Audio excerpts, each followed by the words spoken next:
नमस्कार, बहुत स्वागत आपका मारो राजस्थान में। मैं हूं आपके साथ श्रुति श्रीवास्तव। सबसे पहले बड़ी खबर आपको इस वक्त की आरसीए से जुड़ी बताते चले, जहां आरसीए की ऑडिट में भ्रष्टाचार का खुलासा हुआ है। जी हां, पिछली आरसीए कमेटी ने खेल के नाम पर कई गंभीर भ्रष्टाचार किए हैं। खिलाड़ियों का वेतन तक डकार गए। पिछली आरसीए कमेटी के बारे में बता रहे हैं हम आपको, जहां पर एम्पायर, ग्राउंड स्टाफ सहित सभी खिलाड़ियों की फीस भी डकार गए। उन लोगों की फीस नहीं दी गई, खिलाड़ियों का वेतन डकार गए, उनकी वेतन नहीं पहुंची। बीसीसीआई द्वारा खिलाड़ियों को जो राशि भेजी गई थी उसमें लूट खसोट की खबर निकलकर सामने आई। इवेंट मैनेजमेंट के नाम पर बड़े पैमाने पर फर्जी भुगतान किया गया है। ओडीआई, आईपीएल, आरपीएल यानी कि जितने भी जो मैचेस होते हैं उन खेलों के आयोजन में भारी भ्रष्टाचार का खेल देखा गया है। स्टेडियम निर्माण के टेंडर आवंटन में भी बड़े पैमाने पर धांधली हुई है।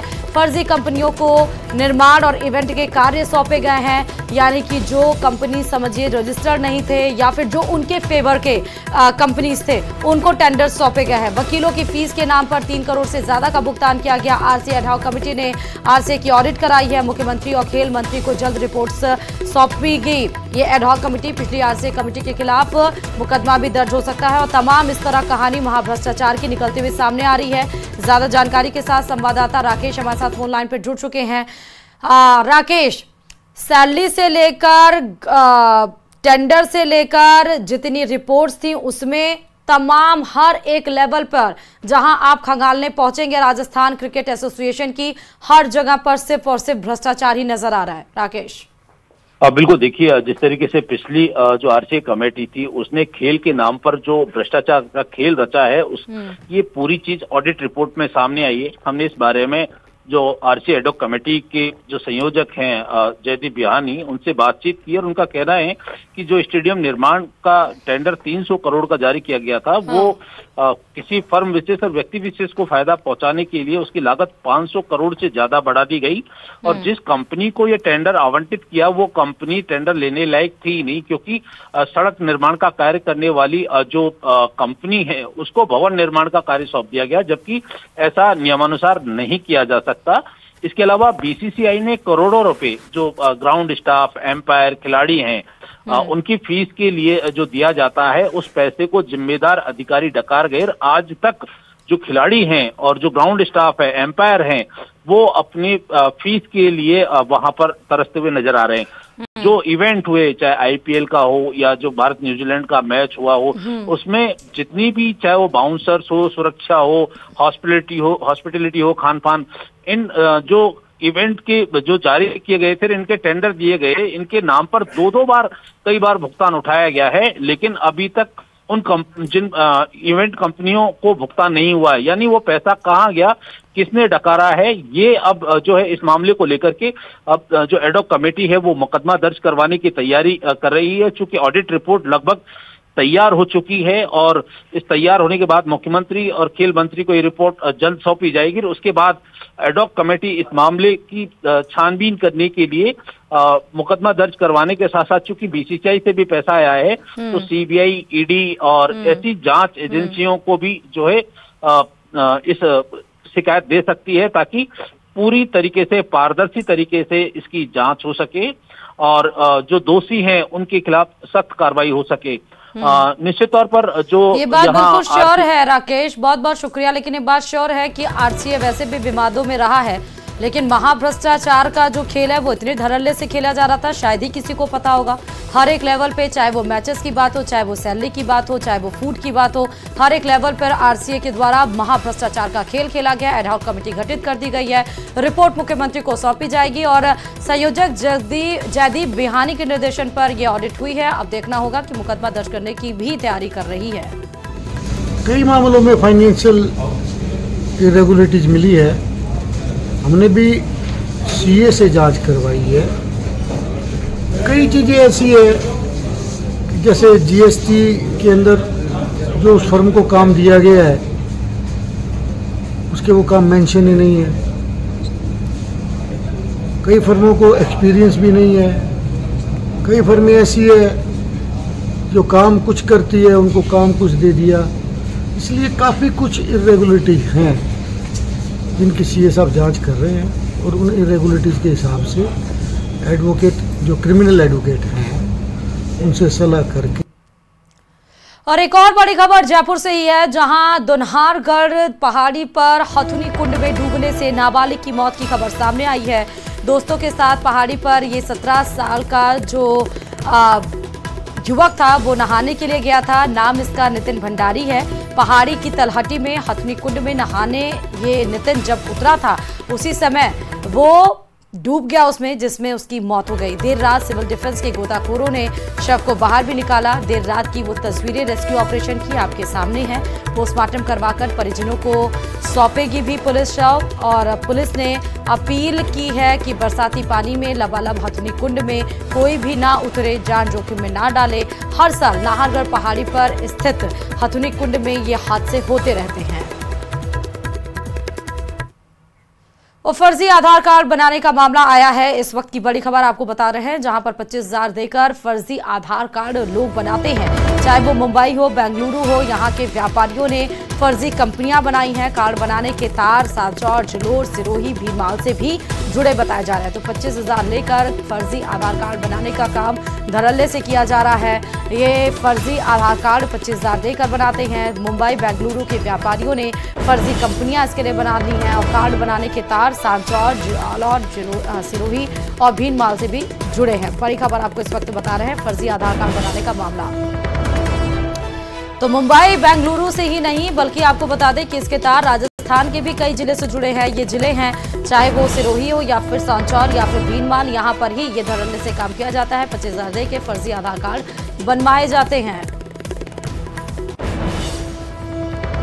और श्रीगंगानगर से बड़ी खबर है, जहां पर आपको बता दें कि वेश्यावृत्ति के अड्डे का पुलिस ने भंडाफोड़ किया है। अड्डे के संचालन सहित कई लड़कियां गिरफ्तार भी पुलिस के द्वारा की गई हैं। उज्बेकिस्तान सहित कई राज्यों की लड़कियां उस जो गलत काम किया जाता था, जब पुलिस ने वहां पर दबिश दी तो वहां पर गलत अलग अलग राज्यों की लड़कियां वहां पर मिली हैं। पुलिस ने दशमेश कॉलोनी में छापेमारी करते हुए ये पूरी कार्रवाई को अंजाम दिया है। बड़ी खबर आपको बता रहे हैं किस तरह से वेश्यावृत्ति के अड्डे पर पुलिस की ताबड़तोड़ कार्रवाई निकलकर सामने आ रही है। एक बार फिर से पुलिस ने इस पर एक्शन लेते हुए इस पर दबिश दी है। और अलग अलग स्टेट से, अलग अलग कंट्रीज से यहाँ पर लड़कियां बरामद हुई हैं।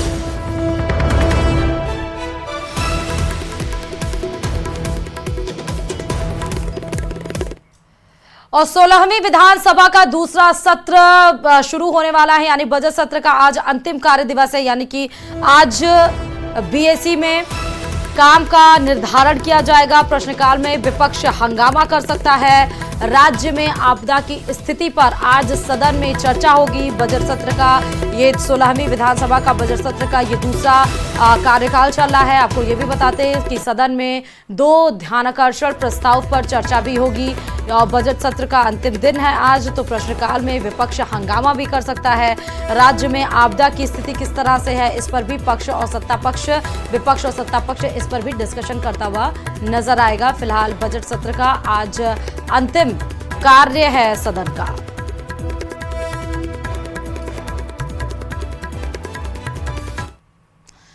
उधर सफाई कर्मियों की हड़ताल खत्म हो गई है। हेरिटेज निगम मुख्यालय पहुंचकर मंत्री झाबर सिंह खर्रा ने ऐलान किया है कि सफाई कर्मचारियों की 24,797 पदों पर होने वाली भर्ती पर फिलहाल रोक लगा दी गई है। अब इस भर्ती की विज्ञप्ति नए सिरे से 2012 में हुए भर्ती नियमों में संशोधन करते हुए जारी की जाएगी, जिसमें वाल्मीकि समाज को प्राथमिकता दी जाएगी, क्योंकि सफाई कर्मचारियों की यही डिमांड थी कि उन्हें वाल्मीकि समाज की प्राथमिकता दी जाए। और इसीलिए 13 दिन से लगातार सफाई कर्मचारी हड़ताल पर गए थे, लेकिन कल बातचीत के बाद इसका निष्कर्ष निकला है।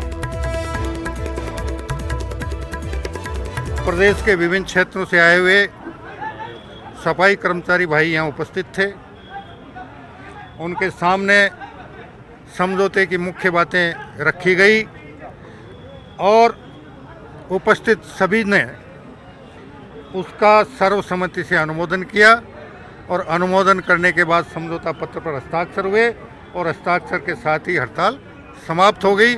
परंतु इस सरकार ने वाल्मीकि समाज की 2018 की जो घाव था उस पर मल्लम लगाया। माननीय हमारे जो स्वास्थ्य शासन मंत्री, हमारे परिवार के मुखिया माननीय खर्रा साहब ने वाल्मीकि समाज की पीड़ा को समझा, वाल्मीकि समाज के दर्द को समझा। राजधानी जयपुर में पिछले 13 दिन से चली आ रही सफाई कर्मचारियों की हड़ताल अब खत्म हो गई। आप देख सकते हैं कि मंत्री विधायकों का जो प्रतिनिधि मंडल है यहाँ वार्ता के बाद में जो हड़ताल थी उसके खात्मे के ऐलान के बाद में निकल गया है। यहाँ पर जो सफाई कर्मचारी संगठन है उनकी सभी मांगों को मान लिया गया है और जो समझौता पत्र है उस पर हस्ताक्षर कर दिया गया है। अब सफाई कर्मचारी पिछले 13 दिन से जो अव्यवस्था और शहर के अंदर कचरे की जो स्थिति बनी हुई थी उन तमाम चीज़ों के लिए काम करेगा। और यहाँ पर मंच से सरकार ने यह बात की थी कि जो 13 दिन की सफाई है उसे दिन रात लग करके 3 दिन में किया जाए, क्योंकि मौसम ख़राब है, हालात बहुत मुश्किल हैं। ऐसे में शहरवासियों को, प्रदेशवासियों को राहत मिलनी चाहिए। फिलहाल जो सफाई कर्मचारी संघ हैं उन्होंने 2 दिन का आश्वासन दिया है, जिसमें अगले 2 घंटे में जो प्रमुख बाज़ार हैं, शहर के रास्ते हैं, वहाँ पर सफाई शुरू होगी और देर रात तक काम करते हुए बाकायदा पूरे शहर में सफाई की जाएगी। अभी अगले 3 दिन में शहर को साफ किया जाना है। ऐसे में बरसात की स्थिति में 13 दिन से चली आ रही इस हड़ताल से अब लोगों को निजात मिलेगी और घर के आगे से, बाज़ारों से, मोहल्लों से, हर जगह से कचरा उठना शुरू हो जाएगा। कैमरा पर्सन दिलीप चेची के साथ में अरबाज अहमद, न्यूज़ 18 के लिए जयपुर से।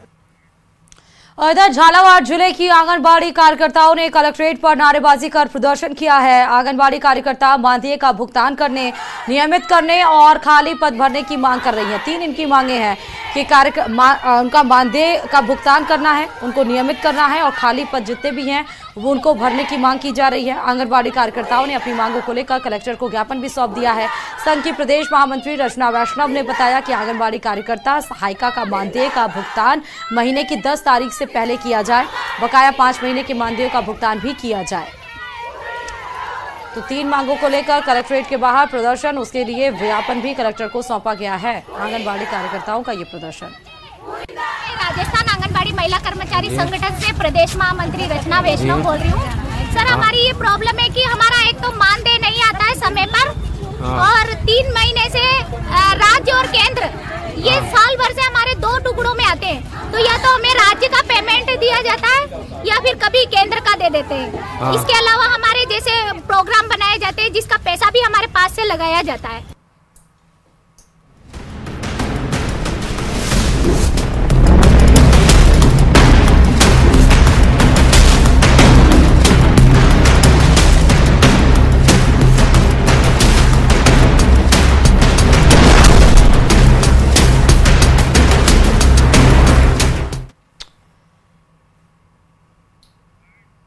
और किस तरह बारिश इस बार आफतकाल बनके बरसी है, इसके से जुड़ी अब आपको खबरें बताते चले। जहां पर अजमेर के अराई से बड़ी खबर है कि बंथली में फंसे 50 कांवड़ियों को बाहर निकाला जा रहा है। सड़क टूटने की वजह से घर में फंस गए थे ये 50 कांवड़िए, अब रेस्क्यू करके इनको बाहर निकाला जा रहा है। गुजरवाड़ा जोगियान के बताए जा रहे हैं ये सभी कांवड़िए, रस्सा बांधकर इनको बाहर निकाला जा रहा है। अभी तक पानी का तेज बहाव वहां पर जारी है। रेस्क्यू ऑपरेशन करने में भी यहां पर मुश्किलों का सामना करना पड़ा है। तस्वीरें आपको दिखा रहे हैं जहां पर सड़क टूटने की वजह से घर में ही फंस गए थे 50 कांवड़िए।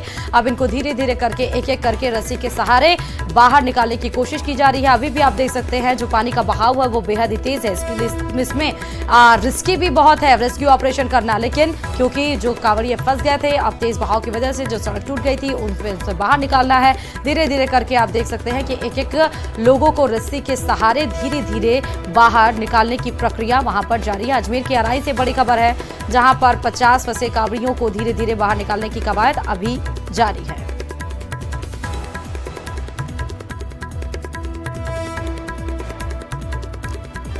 तो सड़क टूटने की वजह से घर में ही फंस गए थे 50 कांवड़िए। ये कांवड़िए गुजरवाड़ा जोगियान के बताए जा रहे हैं। रस्सा बांधकर इनको बाहर निकाला जा रहा है।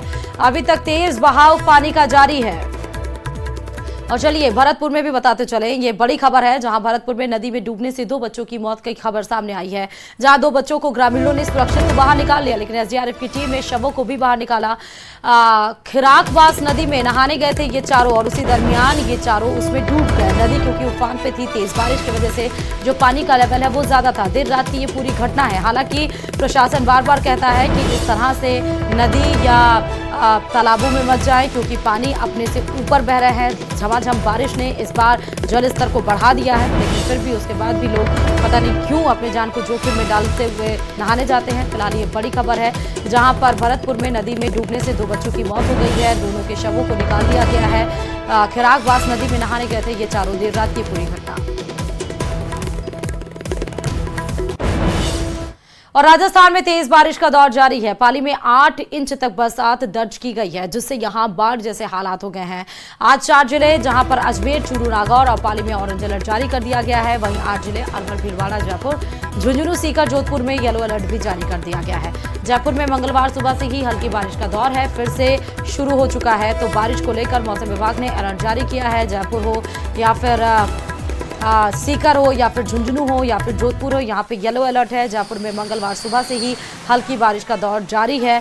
आप जयपुर की सीधे तस्वीरें देख सकते हैं। सुबह से ही आज यहाँ पर हल्की बूंदाबांदी हो रही है। पाली में 8 इंच तक बरसात दर्ज की गई है, जिससे बाढ़ जैसे हालात पाली में नजर आ रहे हैं। और अजमेर, चूरू, नागौर में ऑरेंज अलर्ट जारी किया गया है। वहीं 8 जिले जिसमें कि अलवर है, भीलवाड़ा है, जयपुर है, झुंझुनू, सीकर, जोधपुर में येलो अलर्ट जारी कर दिया गया है। तो जयपुर में आज सुबह से हल्की बारिश के बाद से आप सड़कों का नज़ारा देख सकते हैं कि हल्की बारिश के बाद भी वहां पर सड़कों पर लबालब पानी किस तरह भर गया है। ये फिलहाल जयपुर की तस्वीरें हैं। इसी तरह ऑरेंज अलर्ट और येलो अलर्ट जहां पर 4 और 8 जिलों में जारी किया गया है। बारिश होने के बाद कुछ इसी तरह से आपको तस्वीरें नजर आने वाली हैं। राजस्थान के टोंक की भी खबर आपको बताते चले, जहां भारी बारिश की वजह से नदी नाले उफान पर है, जिसकी वजह से कई सड़कों पर पानी भरा हुआ है। तो पानी का बहाव इतना तेज था कि एक दूध का टैंकर पानी के बीचों बीच पलट गया। आपको तस्वीरें हम दिखा रहे हैं दूध के टैंकर की। आप देखिए इतना तेज बारिश का पानी और सड़क पर लबालब पानी चारों तरफ। जिधर नजर घुमाएंगे उधर आपको पानी ही पानी नजर आएगा। हालांकि बहुत कोशिश की गई इस दूध के टैंकर के ड्राइवर के द्वारा कि उसको निकाल लिया जाए, लेकिन आप देखिए कि किस तरह से वहां पर लगभग या तो दलदल होगा या कोई गड्ढा होगा, जिसमें टायर फंसने की वजह से बैलेंस बिगड़ता है टैंकर का और वो धड़ाम से गिर जाता है। फिलहाल ये तस्वीरें आपको दिखा रहे हैं और जो एसडीआरएफ की टीम है वो उस टैंकर चालक को बचाकर लेकर आती है। पानी के बीचों बीच ये टैंकर पलट गया है। प्रशासन ने लोगों को पानी में डूबे रास्तों से ना गुजरने की चेतावनी भी दी है, लेकिन बावजूद इसके टैंकर ड्राइवर ने पानी के तेज बहाव से गुजरने की कोशिश की और पानी के तेज लहरों में टैंकर का बैलेंस बिगड़ गया और वो पलट गया। गनीमत रही कि टैंकर के ड्राइवर को और हेल्पर ने कूदकर जान बचा ली है। और टोंक के मालपुरा से बड़ी खबर यह है कि टोरडी सागर में बह गई है रोडवेज बस। जी हां, देखिए तेज बारिश है और तेज बारिश की वजह से ये रोडवेज बस किस तरह से बहती हुई नजर आ रही। टोरडी सागर है जिसमें तेज जो बस है वो बहती हुई बीचों बीच नजर आ रही है। आप पानी का बहाव और लेवल आप देख सकते हैं कि किस तरह वहां पर होगा। बांध पर 3.5 फीट की चादर चल रही है। खाली बस के साथ ही ड्राइवर भी उसमें बह गया। एसडीआरएफ की टीम ड्राइवर की तलाश में जुट गई है। बीती रात की पूरी घटना है। तो टोंक के मालापुरे से आपको खबर बता रहे हैं, टोरडी सागर है जहां अपने लेवल के ऊपर से ये पानी वहां पर है और तेज बारिश क्योंकि वहां पर हो रही है, अपना लेवल अब वहां पर पानी बह रहा है। और ये खाली बस थी, खाली बस में जो बैठा ड्राइवर था वो भी इसमें बहता हुआ नजर आ रहा है। फिलहाल जो रेस्क्यू टीम है वो ड्राइवर बस को लगातार तलाश करने की कोशिश वहां पर जारी है। देर रात की यह घटना बताई जा रही है। खाली बस के साथ ही ड्राइवर भी बह गया। टोरडी सागर में ये वही बस की तस्वीरें टोंक के मालपुरा से हैं। एक फिर खबर आपको टोंक से ही बताते हैं। टोंक के पिपलू में भारी बारिश का असर ऐसा हुआ कि दूसरे दिन भी नाथुरी रपट से पानी नहीं उतरा है। दूध सप्लाई करने वाले पशुपालक जान का जोखिम उठा रहे हैं। तेज बहाव को पैदल पार करते हुए एक छोर से दूसरी छोर की तस्वीरें आपको दिखा रहे हैं किस तरह लोग जा रहे हैं। कई जगहों पर दूध नहीं पहुंचने से लोगों को परेशानियों का सामना भी करना पड़ रहा है। परीक्षार्थियों के सामने सबसे ज्यादा परेशानी है। बीए हो चाहे बीएड के बच्चे हो, परीक्षा के लिए उन्हें टोंक जाना पड़ रहा है। पिपलू से टोंक आने के सभी रास्ते फिलहाल बंद कर दिए गए हैं। टोंक की जो तस्वीर है भारी बारिश के बाद किस तरह से नजर आ रही है। टोंक की लगातार तस्वीरें, चाहे वो पानी में बस बहने की बात हो या फिर एक दूसरे छोर से दूसरे छोर पर क्रॉस करने की बात हो, चाहे वो दूध वाले की बात हो या बच्चों को जो एग्जाम देने के लिए जा रहे हैं उनको किस तरह परेशानियों का सामना करना पड़ा। नाथुरी रपट से पानी नहीं उतर रहा है। ये तस्वीरें सीधे टोंक से आपको दिखा रहे हैं। नाथड़ी पीपलू मार्ग से हमारे संवाददाता दौलत जुड़ चुके हैं सीधे हमारे साथ। अभी वहां पर हालात क्या हैं दौलत, क्योंकि जिस तरह से तस्वीरें निकल कर आ रही हैं वो बेहद ही भयानक और डरावनी हैं और आपको सचेत करने वाली भी हैं। दौलत बिल्कुल, मैं आपको बता दूं कि टोंक जिले में भारी बारिश के बाद में जिले के सभी उपखंडों में जो रास्ते हैं वो पूरी तरह से बहाव जो है तेज बहाव है। और अभी हम मौजूदा स्थिति की बात करें तो ये पीपलू नाथड़ी मार्ग है, ये पीपलू उपखंड को जोड़ने वाला एक मार्ग है। और यहाँ पर अगर बात करें दूसरे दिन, आज सुबह से हल्की हल्की बारिश हुई है, ज्यादा बारिश नहीं हुई, लेकिन ये जो मार्ग है इस पर ये देखिए 2 से 3 फीट तक पानी का बहाव है वो लगातार जारी है। यहाँ पर चेतावनी भी दी गई है, दोनों छोर पर लोगों का आना जाना वो जारी है और लोग हैं वो रिस्क उठा करके यहाँ पर आ रहे हैं, पार कर रहे हैं। थोड़ी देर पहले एक मोटरसाइकिल वाला जो बीच रास्ते में ही गिर गया था, हालांकि गनीमत रही कि वो उसको लोगों ने बचाव करके बाहर निकाल गए। बड़ी संख्या में लोग हैं दोनों छोर पर, पार करने के लिए यहाँ पर लोग मौजूद है और लोग पार कर भी रहे हैं। कुछ लोग हमारे साथ हैं, उनसे बात करने की कोशिश करते हैं। ये पीपलू का मार्ग है,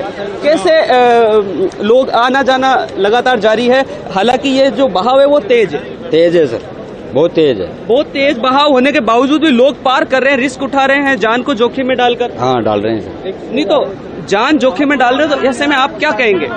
ये तो प्रशासन की लापरवाही है, उनको रोकना चाहिए प्रशासन। नहीं, प्रशासन ने चेतावनी दी है, यहाँ बोर्ड लगा रखा है और लोग अपने स्तर पे भी लोगों की जान है वो जोखिम में नहीं डालनी चाहिए। अपने स्तर पे रिस्क ले रहे हैं ये, लेकिन ये गलत है। प्रशासन की ओर से क्या इंतजाम किए गए हैं यहाँ पर? जो लोग जा रहे हैं, देखिए हाथ में जूता लेकर इस छोर पर जाने के लिए तैयार हैं, उनसे जरा एक बार बात कर लीजिएगा कि क्यों ये पार कर रहे हैं। अगर ये पार नहीं करेंगे तो किन मुसीबतों का सामना उनको करना पड़ेगा, उनसे बात करिए। बिल्कुल, लोग पार कर आए हैं। आप पार कर आए हैं, क्या कहेंगे? रिस्क लेकर आए हैं? रिक्शे से तो बिल्कुल, मैं आपको तस्वीरों के जरिए दिखा रहा हूँ, लोग हैं बोलने के लिए तैयार नहीं है। अब ट्रैक्टर है वो भी यहाँ से निकलता हुआ नजर आ रहा है, हालांकि ट्रैक्टर, कारें और बड़े व्हीकल हैं वो निकल रहे हैं, लेकिन लोग पैदल, मोटरसाइकिलों से और महिलाएं हैं वो लगातार यहाँ से पार करते हुए नजर आ रहे हैं। और ये जान में जोखिम में डाल करके के द्वारा लगाई गई है बोर्ड, जहाँ पर लिखा गया है कि ये मार्ग खतरनाक है, यहाँ पर अभी मत जाए, वो बोर्ड भी दिखाइए और उस बोर्ड के पास जाइए आप। बिल्कुल, वो बोर्ड भी दिखाता हूँ। वो बोर्ड मेरे से चंद कदमों की दूरी पर है, वो यहाँ पर मौजूद है बोर्ड, और लेकिन लोग उस बोर्ड की ओर नजर नहीं, मतलब ध्यान नहीं दे रहे हैं और लगातार है लोगों का जो आना जाना है वो यहाँ से जारी है। आप तस्वीरों के जरिए देख रहे हैं, लोगों की भीड़ है वो बड़ी संख्या में यहाँ पर मौजूद है और लोग यहाँ से पार करते हुए नजर आ रहे हैं। ये प्रशासन की ओर से खाली एक बोर्ड लगा देने मात्र से, तीसरी करने से ये सुरक्षा का इंतजाम नहीं है। बड़ी संख्या में लोगों का वो जारी है। एक बार मेरे सहयोगी कैमरामैन को बहुत बहुत शुक्रिया दौलत तमाम जानकारी देने के लिए। अगर कोई अल्टरनेट मार्ग होता तो शायद लोग उससे सफर करते, लेकिन कोई और विकल्प है नहीं, इसलिए लोगों को जान में जोखिम में डालकर उसको क्रॉस करना पड़ा। फिलहाल अब एक खबर आपको दिल्ली में बताते हैं। दिल्ली में जहां कल शाम देश की प्रमुख दरगाहों के सजनादर्शी दानशी केंद्रीय मंत्री किरण रिजिजू से मुलाकात की है और इस दौरान बीजेपी के राष्ट्रीय प्रवक्ता शहजाद पूनावाला भी मौजूद रहे। इस मौके पर सज्जान दानशी ने केंद्रीय मंत्री किरण रिजिजू को बुके भी भेजकर उनका स्वागत किया है। इस दौरान प्रमुख दरगाहों के सज्जान दानशी ने कई मुद्दों पर चर्चा भी की। तस्वीरें भी हम आपको दिखा रहे हैं। तो सज्जान दर्शी की मुलाकात किरण रिजिजू की, शहजाद पूनावाला भी आपको नजर आ रहे हैं।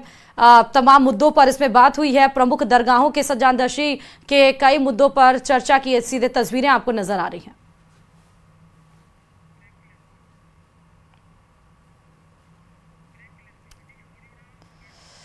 और यहां रुकते छोटे से ब्रेक के लिए, लेकिन म्हारो राजस्थान में खबरों का सिलसिला जारी है। न्यूज़ 18